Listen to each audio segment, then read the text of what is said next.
L'homme ne s'attendait pas à ce que le moindre de ses gestes, même un simple emprunt d'argent, soit interprété de façon aussi excessive par son entourage. Dès qu'on apprenait qu'il voulait emprunter pour acheter quelque chose, même un objet sans valeur, du moment qu'il lui appartenait, il était traité comme un trésor inestimable. Certains vendaient même tout ce qu'ils possédaient pour l'acquérir. Par exemple, ce jour-là, la capitale s'apprêtait à organiser une vente aux enchères de reliques. Jacques, pour qui les reliques étaient toute sa vie, décida de se préparer tôt. Habitué à ce genre d'événement, il avait un instinct très développé, car toutes les reliques devaient être expertisées avant la vente. Il pouvait ainsi vérifier à l'avance les objets qui seraient proposés. Soudain, un masque étrange attira son attention. Bien qu'il lui ressemblât, il supposa qu'il s'agissait probablement d'un masque de déguisement, de ceux qui permettent de changer de visage à volonté. C'était exactement ce qu'il lui fallait pour pouvoir se déplacer sans crainte. Il en avait un auparavant, mais on le lui avait confisqué après qu'il ait été surpris en train de se travestir. Lise le lui avait remplacé, lui, parce que des reliques comme celle-ci peuvent servir à commettre des crimes. Elles sont rarement vendues ouvertement. Il était donc hors de question qu'il laisse passer cette occasion. Le seul problème était qu'il n'avait pas d'argent. Quand il apprit qu'Arc venait de revenir, Jacques alla habilement lui emprunter de l'argent. Mais Arc refusa habilement. Il n'avait même pas besoin de réfléchir pour savoir que l'argent ne reviendrait jamais. Peu importe combien Jacques parlait, il ne céda pas. Pourtant, les passants ne savaient rien de tout cela. Ils pensaient plutôt avoir découvert un énorme secret, une relique pour laquelle il valait la peine d'emprunter de l'argent. Par un Jacques de niveau 8, il devait être incroyablement puissant. Alors la rumeur se répandit rapidement, et bientôt la relique fut décrite comme la plus puissante au monde,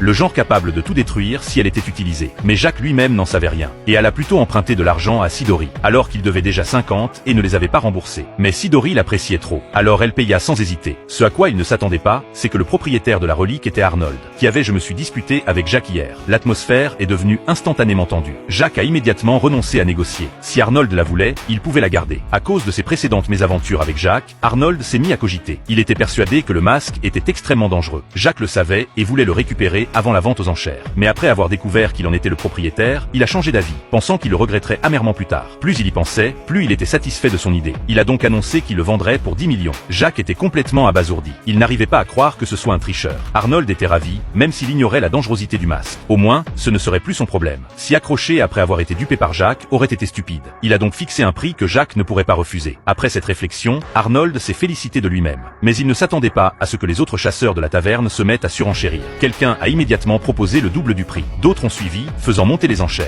Et la noble dame a même crié 100 millions, car trop de gens la convoitaient. La relique a dû attendre la vente aux enchères. Jacques a commencé à douter de sa vie. Il n'avait aucun moyen de se permettre un tel prix. Mais Luna s'est montrée bien plus généreuse qu'on ne l'aurait cru. Elle a sorti directement 800 millions pour l'aider à enchérir. Cette somme a été secrètement mise de côté, sans que sa sœur ne le sache. C'était un fonds pour leur futur mariage. De toute façon, tout était pour Jacques. L'utiliser plus tôt n'avait pas d'importance. Après cela, les deux sont allés trouver la jeune noble, et lui ont dit qu'ils pouvaient acheter la relique pour 200 millions. Cela a mis la noble en colère. Elle pensait que Jacques ne vainquait ses ennemis qu'avec des reliques. Il fallait donc acheter cette relique à tout prix, afin de pouvoir l'offrir à celui qu'elle admirait pour renforcer son pouvoir. Après leur départ, elle en a parlé à son père. Il pensait que l'autre camp n'avait que 200 millions, donc préparer plus que cela garantirait la victoire. Le père avait souvent entendu parler de techniques de transformation. Avec ces méthodes, même 10 milliards ne suffiraient peut-être pas. Malgré tout, il a décidé de soutenir sa fille, car la réputation d'un noble ne pouvait être perdue.